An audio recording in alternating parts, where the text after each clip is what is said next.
नमस्कार दोस्तों, मैं हूं आपका दोस्त सी हितेश कुमार भट्टर लेकर हाजिर हूं आपकी खिदमत में एक और वीडियो जो आपके जीवन में परिवर्तन लाएगा।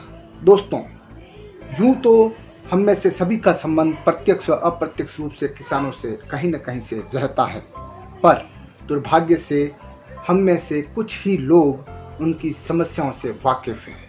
लेकिन चाहे आप जिस भी व्यवसाय में क्यों न हो, हमारे अन्नदाताओं की तकलीफ की जानकारी हमें होनी चाहिए। हमारे अन्नदाता अभी नाराज चल रहे हैं और दिल्ली में डेरा डाले बैठे हैं। अन्नदाता नाराज होते हैं मोदी सरकार के 3 अध्यादेशों से। वैसे तो अध्यादेश आपातकालीन परिस्थिति में राष्ट्रपति महोदय द्वारा आदेश के माध्यम से लाए जाते हैं और उसको सरकार दोनों सदनों से पारित करवाकर कानून की शक्ल देती है।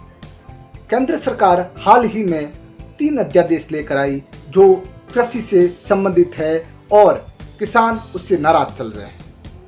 क्या है इन अध्यादेशों में? क्या यह किसानों के खिलाफ है या किसान की उन्नति के लिए है? हम इस पर प्रकाश डालेंगे। केंद्र सरकार का पहला अध्यादेश एक देश एक कृषि मार्केट बनाने का है। इस कानून से पैन कार्ड धारक कोई भी व्यक्ति, कंपनी, सुपरमार्केट किसी भी किसान का माल किसी भी जगह से खेत, खलियान, घर और सड़क पर खरीद सकते हैं। किसान भी अपनी फसल को चाहे तो देश के किसी भी शहर, राज्य या किसी भी कोने में ले जाकर बेच सकता है। दोस्तों, आपको लगता होगा इसमें नया क्या है? नया तब पता चलेगा जब पुराने का ज्ञान हो। वर्तमान कानून के अनुसार कोई भी किसान मंडी के बाहर माल नहीं बेच सकता था। दोस्तों, अचंभे की बात है, 70 साल हो गए देश को आज़ाद हुए, तो किसानों के साथ इतनी नाइंसाफ़ी क्यों? दोस्तों, इस कानून का भी ऐतिहासिक कारण है। पहले किसान साहूकारों और जमींदारों के चंगुल में फंसे रहते थे। साहूकार जैसे ही किसान की उपज होती खेत पर पहुंच जाते और उनकी फसल को औने पौने दाम में खरीद लेते और किसान के हाथ कुछ नहीं लगता। इसी के चलते सरकार ने 1965 में एक कानून के तहत एपीएमसी कानून पारित किया, जिसके अंतर्गत कोई भी किसान मंडी से बाहर माल न तो बेच सकता है, न उनका माल मंडी से बाहर कोई खरीद सकते है। मंडी एक परिसर होता है जो एपीएमसी एक्ट में रजिस्टर्ड होता है। मंडी में जिनकी दुकानें होती है उसे आड़तिया या कमीशन एजेंट कहा जाता है। किसान आड़तिया के यहाँ माल रखता है और वो फिर उस माल को बोली लगाकर सही दाम में बिकवाता है। ध्यान रहे दोस्तों, किसान चाह करके भी मंडी से बाहर माल नहीं बेच सकता। इसी के चलते व्यापारियों व आड़तियों के बीच में सांठ-गांठ के मामले सामने आने लगे। व्यापारी आड़तियों के साथ मिलकर ऐसी व्यवस्था करता है कि बोली कम लगे। इसी के साथ मंडी में अगर किसान को माल बेचना है तो उसे 2.5% के करीब आड़त व 2% तक का मंडी टैक्स का भुगतान करना पड़ता है, जिसका अंततः भार किसान पर ही आता है। नए अध्यादेश में सरकार ने ये मंडी में बेचने वाली शर्त को हटा दिया। अब किसान पर है वह चाहे तो मंडी में बेचे और चाहे बाहर बेचे। लेकिन समझने वाली और महत्वपूर्ण बात यह है कि अगर किसान मंडी से बाहर अपना माल बेचता है तो उस पे ना तो कोई टैक्स लगेगा, ना ही कोई शुल्क लगेगा।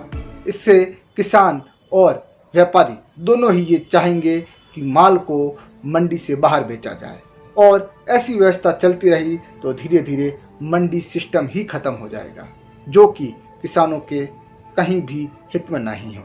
क्योंकि यह सिस्टम खत्म होने से किसान निजी और अनऑर्गेनाइज्ड मार्केट के कब्जे में आ जाएंगे। हो सकता है कहीं कहीं उनको सही दाम भी मिले, लेकिन यह हर बार नहीं हो पाएगा, क्योंकि जो मंडी होती है वो पूरी तरह रेगुलेटेड होती है। वहाँ पर किसानों को भुगतान भी तुरंत ही करना पड़ता है। नई व्यवस्था में फसल खरीदने वाला व्यक्ति या कंपनी और किसान के पर एसडीएम इसका समाधान करेगा। दोस्तों, प्रशासनिक अधिकारी क्या किसान की सुनवाई कितनी करते हैं, ये मामले हमने देखे हैं, क्योंकि अधिकारी व्यापारियों व सरकार के दबाव में रहते हैं। इसे हम नकार नहीं सकते। सरकार ने स्पष्ट किया है कि सरकार किसान को एक नया विकल्प भर दे रहा है। मौजूदा मंडी सिस्टम व एमएसपी सिस्टम यथावत रहेंगे। दूसरा अध्यादेश है इसेंशियल कमोडिटी एक्ट 1975 में आलू, प्याज, दलहन, तिलहन व तेल के भंडारण पर रोक हटा ली गई है। इसके अंतर्गत दोस्तों पहले यह कानून था कि आप इन बताई हुई वस्तुओं का स्टॉक भंडार नहीं कर सकते थे, लेकिन अब सरकार ने इस पर रोक हटा दी है। आपातकालीन परिस्थिति में यह रोक फिर से लगाई जा सकती है। इस कानून की जरूरत देश को क्यों पड़ी, इसके भी ऐतिहासिक पक्ष है। दोस्तों अगर हम प्रकाश डालें तो हम पाएंगे 1955 का दौर, जिस समय खाद्यान्न की कमी से यह देश गुजर रहा था, लेकिन अब परिस्थितियां बदल चुकी है। देश के पास पर्याप्त खाद्यान्न के भंडार भी है और सालों साल उत्पादन भी होता है। सरकार का तर्क है कि इस कमोडिटियों में भी निजी सेक्टर के आने से इस फील्ड में इन्वेस्टमेंट बढ़ेगा तथा किसान का भला होगा। अब समझने वाली बात यह है कि हमारे देश में 85% लघु किसान हैं। किसानों के पास लंबे समय तक भंडारण की व्यवस्था नहीं होती है। वैसे भी किसान के पास वर्तमान में आय बहुत कम है। छोटा किसान हो या बड़ा किसान हो, वह अपनी उपज को ज़्यादा दिन तक रोकने में सक्षम नहीं है, क्योंकि किसान को फसल कटाई के बाद जल्द ही पैसों की आवश्यकता होती है। बड़ी कंपनियां और सुपरमार्केट अपने बड़े बड़े गोदामों में कृषि उत्पादों का भंडारण करेंगे और बाद में ऊंचे दामों पर ग्राहकों को बेचेंगे। जो दाम वह तय करेंगे, उसी के हिसाब से मार्केट में यह बिकेगा। आज आलू 40 रुपये किलो तक बिक रहा है। इससे किसान तो बुरी तरीके से प्रभावित होगा ही, पर देश का आम उपभोक्ता भी बार बार महंगाई का शिकार होगा। किसान की फसल बोने के 4 से 5 महीने बाद मार्केट में आएगी, तब बड़े प्लेयर यानी अपनी स्टॉक फसल को फिर से मार्केट में निकालेंगे। इससे किसान की फसल आते ही दाम गिर जाएंगे। ऐसे में किसान का शोषण होगा। किसान को मजबूरन सस्ती दाम में फसल को बेचना पड़ेगा। अब इसका भी विवेचन आप करें, क्या ये सही है या गलत। तीसरा अध्यादेश है कॉन्ट्रैक्ट फार्मिंग से संबंधित। इसके अंतर्गत कॉन्ट्रैक्ट फार्मिंग को बढ़ावा दिया जाएगा। कॉन्ट्रैक्ट फार्मिंग क्या होती है? कॉन्ट्रैक्ट फार्मिंग के तहत फसलों की बुआई से पहले कंपनियां किसानों का माल एक निश्चित मूल्य पर खरीदने का वादा करती है। इसमें खेती में निजी निवेश को बढ़ावा मिलेगा तथा खेती का आधुनिकीकरण संभव है। इसके लिए सरकार ने स्पष्ट किया है कि जमीन का मालिकाना हक किसान का ही रहेगा। सरकार ने कुछ मॉडल एग्रीमेंट भी बनाए हैं, जिसके अनुसार अनुबंध किए जाएंगे।